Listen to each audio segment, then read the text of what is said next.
Hello everyone, and welcome to yet another Pokemon Draft League analysis battle.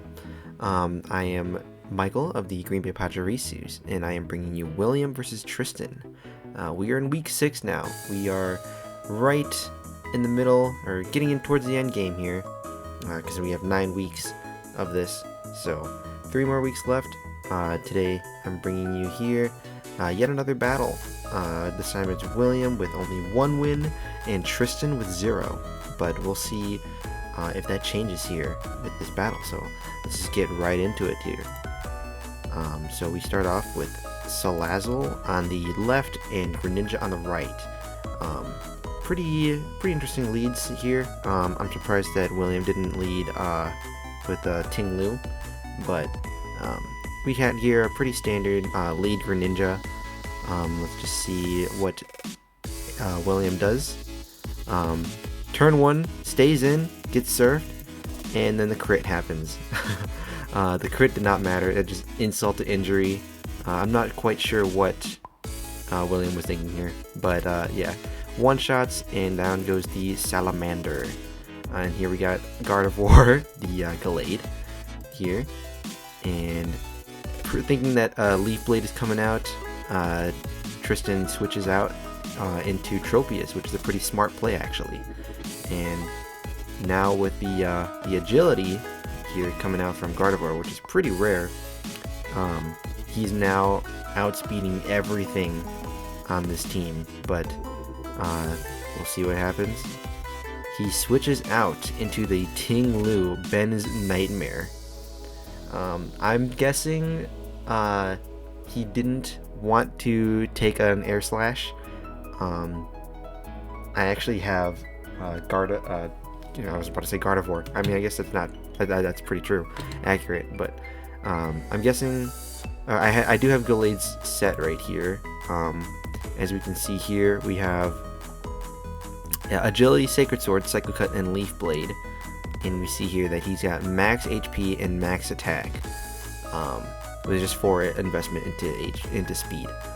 William and I, we kind of team build with each other, and I figured I'd just share this set.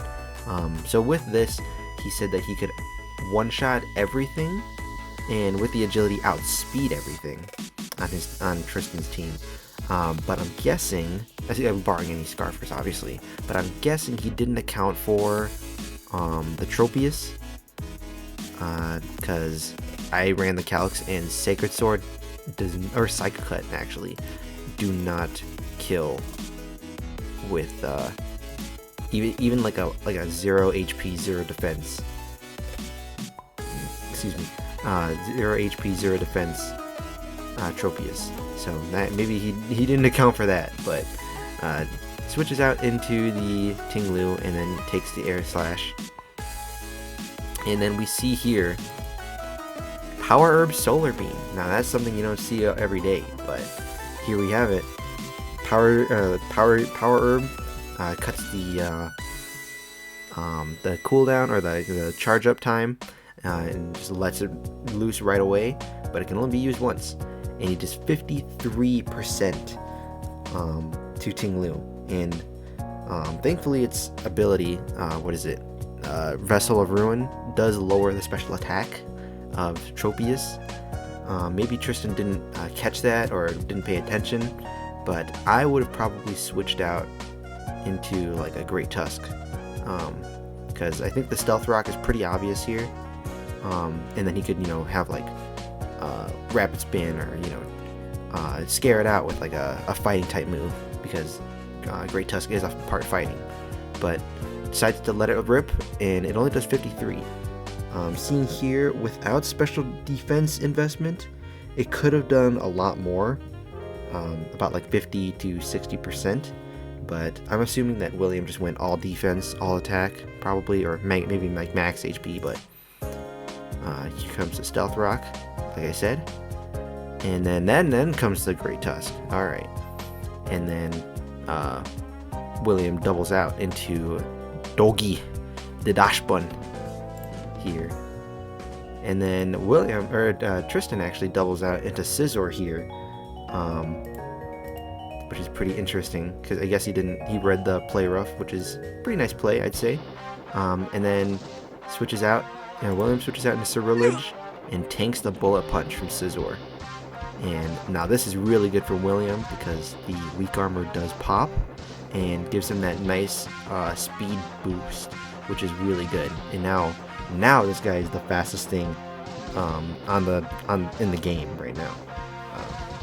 Really good play from William, probably reading the bullet punch there, and then also getting that resisted damage and then getting the weak armor boost. So now he's pretty much set to do anything that he wants here.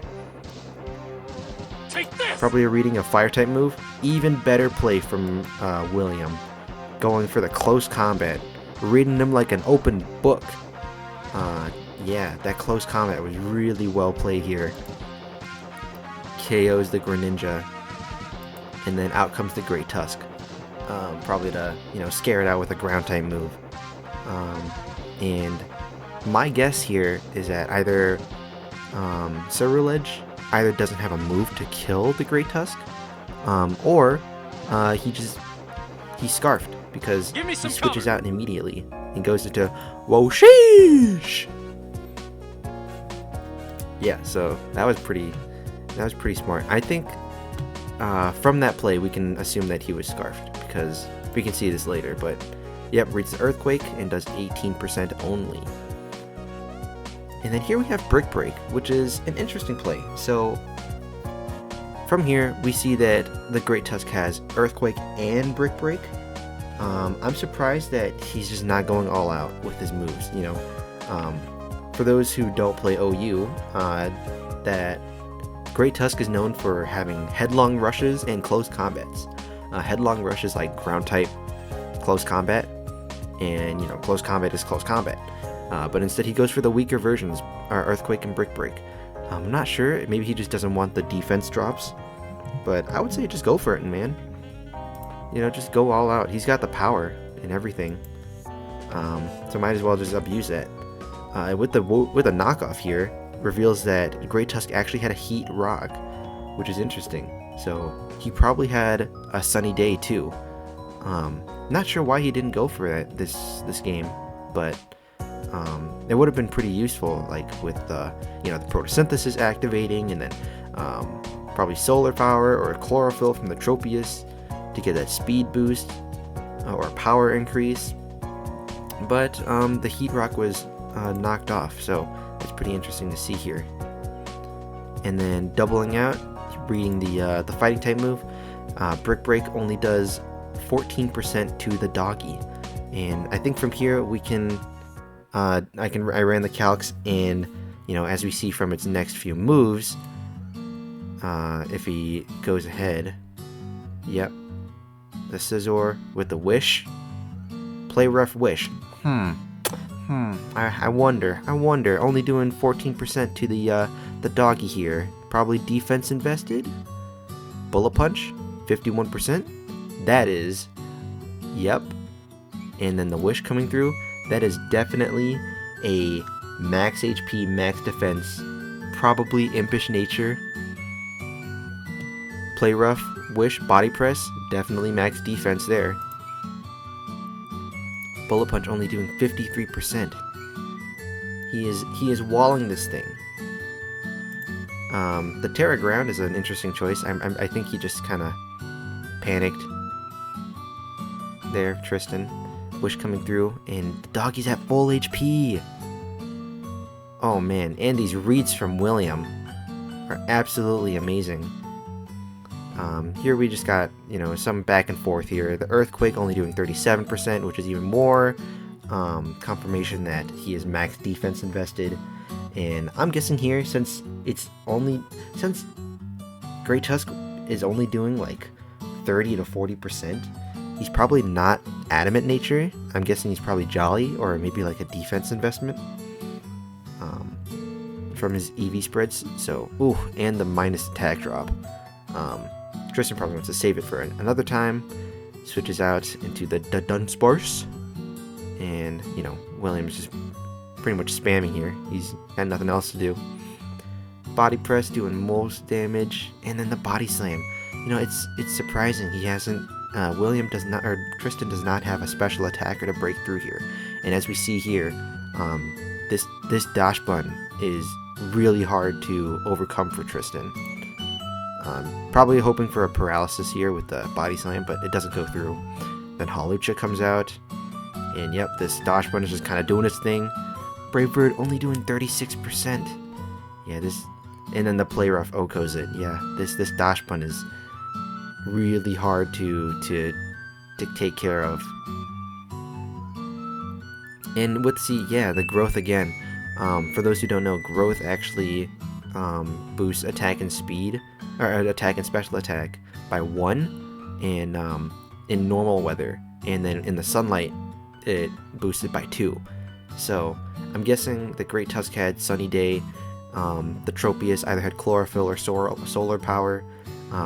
Looking like a pseudo sun team here from Tristan, but he doesn't have a really reliable sun setter. I'll take care of this. And then goes out to Cerulege, actually. And then the Wish come through, bringing his HP right back up. And then from here, it's pretty much gained. Bitter Blade killing the Tropius, healing it back up. And this is where I say that it's probably Scarfed. I mean, it does outspeed everything on this team, barring the Great Tusk if it's not max speed invested. But we see here, Bitter Blade kind of cuts through everything like a hot knife through butter. Yep, and you see here, even though the Cerulege is 295 max speed, and this is max speed is 300, it's probably safe to assume that it is Scarfed. And then out comes the Scizor, and probably doesn't even try to go for a bullet punch. He just accepts his fate, and then William wins. So that was a very easy sweep here from William. Good plays from both players. William just came on top with the superior reads and everything. So yeah, it looks like, from what I've seen and gathered, that Tristan is running kind of a pseudo Sunny Day team, like as I said, with the Heat Rock coming out from the Great Tusk, and the Tropius with Solar Beam and Growth and everything. Very obvious synergy there. Some pointers I want to give to Tristan if he's watching this: don't be afraid to use those super strong moves that Great Tusk has. I mean, we can pull it up here.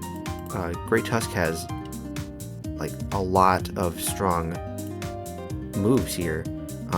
Close Combat, Headlong Rush, Ice Spinner or Knockoff, Iron Head, Play Rough. He's got so much good moves, so much good coverage. You can even like run like a half offensive, half supportive, because you can get Rapid Spin and Stealth Rock.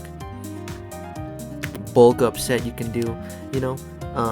Like as from here, like I said, Earthquake and Brick Break, they're not bad moves. They have good usage. But when you have Headlong Rush and Close Combat right there, if you're going for an offensive set, you should just go for offensive, you know? There's no reason why not to. Unless you don't want those defense drops, which I understand. But, you know, there's other options here. You know, don't be afraid to, you know, experiment with some of the stronger moves if you just need to kill, because a move's power is really important. With the Brick Break, I mean, like we said, I think I ran the calcs here too. A Close Combat would have done a lot more damage to the Wo-Chien than a Brick Break. And, you know, that extra, what is it, 50 some 45 power would have done a lot more. It goes a long way. So, you know, just keep that in mind. And maybe consider dropping the Greninja. I know Greninja is like a really fast Pokemon, pretty much one of the greatest like assets you have to your team. But if you're running a Sun team, I would recommend actually drafting Torkoal because of the ability Drought, which switches on switch and summons Sunny Day, and that would make, you know, your Great Tusk Photosynthesis, that boost. It would have obvious synergy with Pyroar because it's a fire type. fire type moves, do more damage. Tropiest with the harvest ability, chlorophyll, solar power. Each of these abilities are boosted in some way by the sun. And Torkoal in itself is not bad. I mean, it's got good defense. It's got some pretty good moves here. Eruption, Earthquake, or you can go straight up defensive. It's got Rapid Spin, which is always really good. Stealth Rock, again, always really good to have. It's a good way to remove hazards and to get hazards on the field. And then Yawn is pretty good to like force people out. Torkoal is pretty good, but its main thing is the drought. If you want to run a good sunny day team, I would recommend drafting Torkoal. I mean, obviously you don't have to. It does take an OU slot, so you would probably have to get rid of either Great Tusk or Greninja. And since Greninja dropped a UU, you can probably just get to Torkoal. But you don't have to. That's just my recommendation. And with that, then that would be it for this battle. So thank you all for watching, and we'll see you in the next one. Later.